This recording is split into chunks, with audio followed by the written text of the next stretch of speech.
Good morning বন্ধুরা, তোমাদের সবাইকে কেমন আছো তোমরা জানিও। আমি আছি, মোটামুটি আছি, খুব ভালো নেই কারণ একটু অসুবিধার কারণে কালকে কোনো ব্লগ শেয়ার করতে পারিনি। একদিন কাজ বন্ধ ছিল, তো কালকে সময় পরিস্থিতি মন সবটাই খারাপ ছিল। আজকেও যে খুব ভালো আছে তা না, তো একটু অসুবিধা হয়ে গেছে। আর অন্যান্য দিন কি বলি যে তাড়াতাড়ি কাজ ছাড়লাম, রান্না করব। আজকে আর কোনো রান্না নয়, আজকে সোজা হসপিটাল যাব। কালকে থেকে বাড়ির সবাই ওই হসপিটাল আর বাড়ি হচ্ছে। এখন যাই, ওকে ডাকিও আমাকে বলেছে যে আমার তো ঘুমটা ভাঙতে লেট হয়, তুমি আমাকে ডেকে দিও জানো। না ঠিক আছে। আর এর থেকে বেশি মানে যদি দেরি করে যাই রাউন্ডে আর ডাক্তারের সাথে দেখা হবে না, যেটা কালকে হয়নি। কি গো, ওই 7টা বাজে। কালকে জানো তো এই সকালে রান্না করে যাব বলে, হাসপাতালে ভাত নিয়ে যাব বলে ডাক্তারের দেখা পাইনি। এই তো 7টা বেরিয়েছি, যাই আমি। আমিও যাই, চলো। না, তুমি বাইরে থাকো, বাইরে থাকো। এত সকালে রান্না করব না, থাক। এত সকালে ভাত খাবেও না, তাই চলো। হ্যাঁ, ডাক্তার কি বলে সে চলো শুনি না। যাও, চোখে মুখে জল দাও গা। জলটা দিয়ে আসি। হ্যাঁ, আর ও হসপিটালে চোখ দেখিয়েছিল গতকালকে গো। হ্যাঁ, গতকালকে। তো ওকে চশমা নিতে হবে, পাওয়ার লাগবে।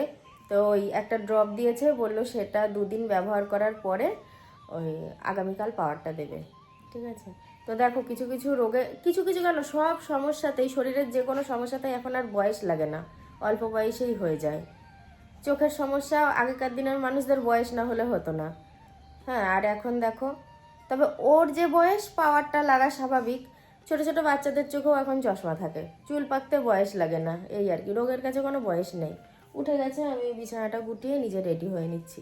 আমরা বাড়ি থেকে দুজন বেরিয়ে পড়েছি, যাচ্ছি হসপিটালে।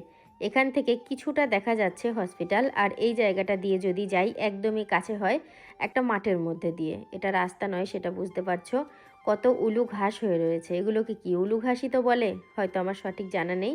বেনাবন না হয় উলু ঘাস, যে কোনো একটা কিছু বলে। তো মায়ের জন্য চা নিয়ে নিলাম। তো সকালবেলায় তো ওই জন্য ভাবলাম চাটা তো এখনও খাইনি, একবারে নিয়ে তারপরে উঠি। এবার বিষয়টা একটু বলি। দোলের দিন সারাদিনই মা অসুস্থ ছিল, সারাদিন উঠতেও পারেনি, ভিডিওতেও তোমরা দেখোনি। তো যাই হোক, দোল খেলছিলাম, যাই করছিলাম না করছিলাম, সবাই মিলেই বাড়ির মানে বারবার লক্ষ্য করছি যে কেমন আছে না আছে। ভাবলাম সময় গেলে হয়তো ভালো থাকবে, কিন্তু মানে শুধুই মানে শরীরটা খারাপের দিকে। তারপর যখন অনেকটা রাত হয়ে গেছে, প্রায় 10টা বাজে, তখন বলল আমাকে হাসপাতালে নিয়ে চলো সবাই মিলে, কারণ আমার খুব শরীরটা খারাপ লাগছে। তো পরশুদিন রাত্রে ভর্তি করা।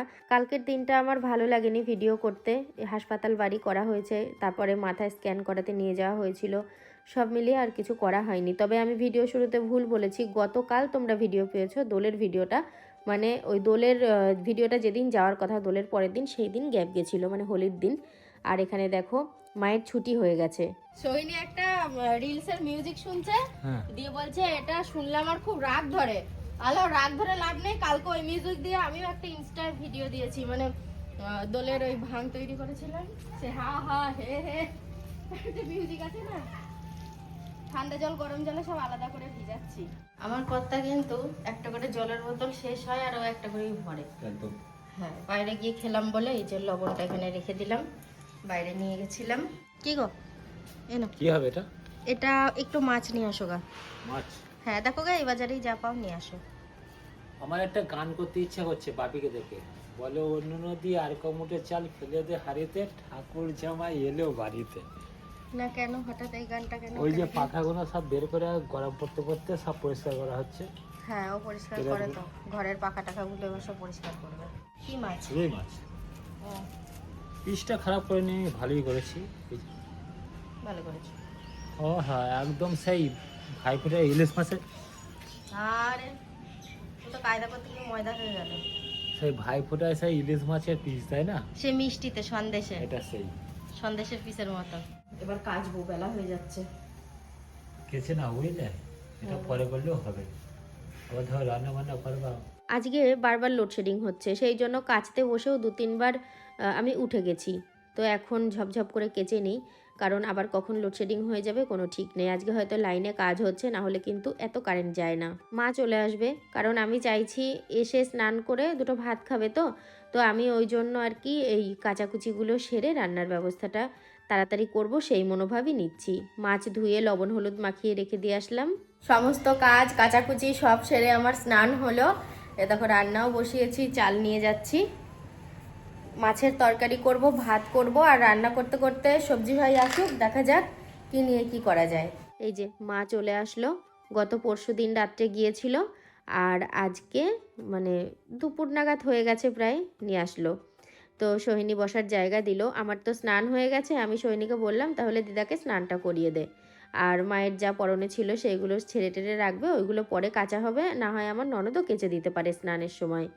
আর এখানে দেখো আমি তরকারিটা রান্না করছি, মাছ দিয়ে আলু দিয়ে তরকারি, খুব হালকা করেই রান্না করলাম, মানে ও পেঁয়াজ রসুন খুব একটা দিলাম না, রসুন তো দিইনি, পেঁয়াজ খুব সামান্য মাত্র দিয়েছি, একদম হালকা হালকা করে বানালাম। তো চলো ঝটপট করে রান্নাটা কমপ্লিট করে নিই, কেমন? দেখো রোদে এই গাছের পাতাগুনা সবুজ সবুজ লাগছে, কত ভালো লাগছে। আর এখন গরম পড়তে না পড়তে কি হয়েছে জানো তো, রোদে দাঁড়ালে নাই পুরো গা ঘেমে যাচ্ছে, এখনও সেরকম গরম পড়েনি। আর কিছুদিন আগে তোমাদের দেখানো হয়েছিল ওই আমের গাছে বকুলগুনা কত সুন্দর তাজা ছিল, এখন দেখো পুড়ে মানে কালো হয়ে যাচ্ছে। কারণটা হচ্ছে এখন আমের গুটি আসছে বলে। আর আমি সকালবেলা তোমাদের দিদি ভাই কাছাকাছি করছিল, আর আমি এখানে সব মেলে দিয়ে গেছিলাম। এই যে তোমার দিদি ভাই নাইটি, গামছা, এই যে কাঁথাটা যেটা নিয়ে গেছিলাম আমরা। আমি কোনোদিন দেখিনি বিছানার চাদর ভালো করে শুকালো তারপরে তুমি পাতলে। বিছানা তো গরম হয়ে থাকে, চাদর শুকিয়ে যাবে। আমি কোনো তারপরে লেপ কাতার ওয়ার কাছেও কোনাগুলো ভিজে, মানে কোনোদিন তুমি ভালো করে শুকাতে দাও না। পয়সা দিয়ে সার্ফ কিনে কাচতে হয়েছে, বেশিক্ষণ শুকালে রং চটে যাবে। আচ্ছা, আমার দিদার একটা বাতিক আছে, শুকনোটাও ফেলে রাখবে রোদে, শুকাই না বলে। হ্যাঁ, ওটা মনের এক একজনের ম্যানিয়া থাকে। আমার হ্যাঁ বাপি, প্যান্টটা এমন সেকেছে, গলি গিয়েছে, পকেটটা দিয়ে পিঠ লেগেছে। তোমার মিথ্যা কথা বললো বলো। বাপির প্যান্ট শুকিয়েছে হচ্ছে কড়াইয়ে, হ্যাঁ, সে কড়াইয়ে প্যান্ট গলে লেগে গেছে। আমার বাবাকে যদি বলি যে পায়ে সাবানটা বেশি মাখো, জুতোয় কম মাখো, আমার বাবা বলবে তোরা হিংসা করিস আমার সাথে, জুতোয় সাবান মাখি বলে, কখন কি বলে কোনো ঠিক নেই। তুমি ওটা কি করছো গো? এটা ওই যে আমার ওই গাছে লাকি ব্যাম্বু গাছ আছে না, সে তো আমরা সবাই জানি, কিন্তু গঙ্গা জল দিলে কেন? শুদ্ধ জলে দিতে হয়। আমি ফিল্টার জল দিই, আজকে ফিল্টার জল শেষ হয়ে গেছে, গঙ্গা জল দিচ্ছি। আমাদের দুপুরের খাওয়া দাওয়া হয়ে গেছে। সায়ন দেখো বহুদিন পর আবার মাছ ধরে নিয়ে এসছে। ও কিন্তু মাছ আগে খুব ধরতো। এই মাছটা দাঁড়াও, একটা মাছ আমি এই যে এই মাছটা দেখো কেমন পিঠ বরাবর, দেখেছো কালো রঙের একটা দাগ। এটা কি কি মাছ? এটা কি মাছ আমি বুঝে উঠতে পারছি না, এটা বড় হয়ে কি মাছ হবে? এই আফসোসের কোনো সীমা আছে? আমি চা বসিয়েছি, চা চিনির কৌটা নিতে এসে দেখছি কি ব্যাস মাছ পুরো ফাঁকা। ছি ছি ছি ছি, মাছগুলো কেটে মাছের আঁশ পর্যন্ত ফেলতে আমি এখনো ভুলে গিয়েছি।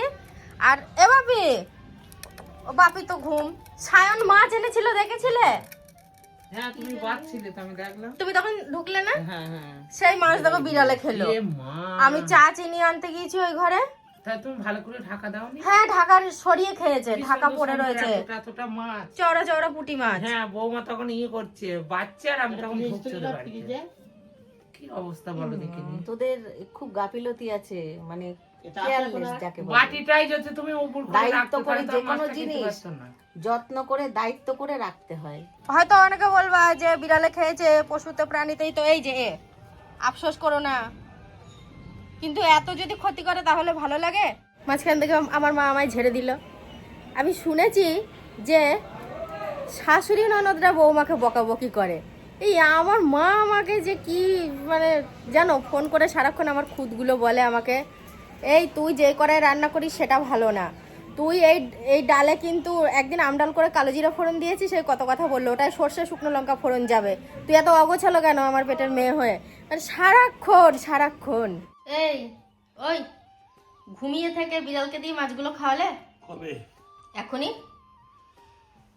জানি না আমি যেই মাছগুলো বাছলাম হুম, ভেজে রেখেছিলাম বাটি চাপা দিয়ে, সব বিড়ালে খেলো তো, কালো বিড়ালটাই।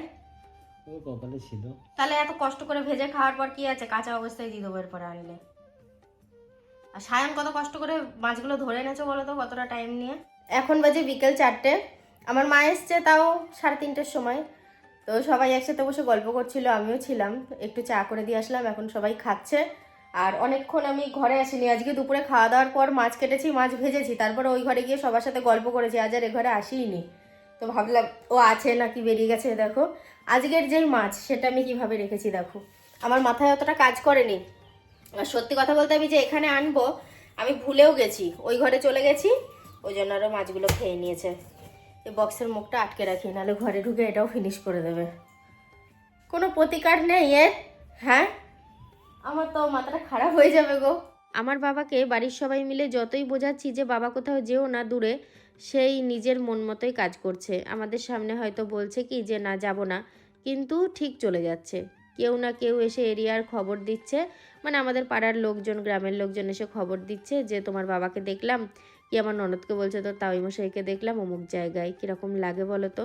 সেখান থেকে আবার ফিরিয়ে আনা হচ্ছে, হাত নেড়ে নেড়ে বলছে না যাব না, কিন্তু চলে যাচ্ছে। আবার ঘরবন্দি করে রাখতেও ভয় হয়, ঘরবন্দি করে রাখলে মনে আরও জেদ বেড়ে যাবে, যেই কখনো দরজা খোলা পাবে অমনি পালিয়ে চলে যাবে। আজকে আমার এই বাড়ির মাকে দেখতে আমার মাও এসেছে, তারপরে আমার ছোট মাসি শাশুড়ি এসেছেন, আরও টুকটাক পাড়া প্রতিবেশীরা অনেকেই আসছে।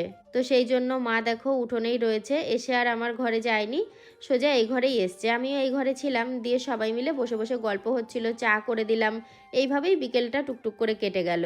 বাইরে দেখেছো অন্ধকার ঘনিয়ে গেছে, সন্ধে হয়ে গেছে বেশ অনেকক্ষণ।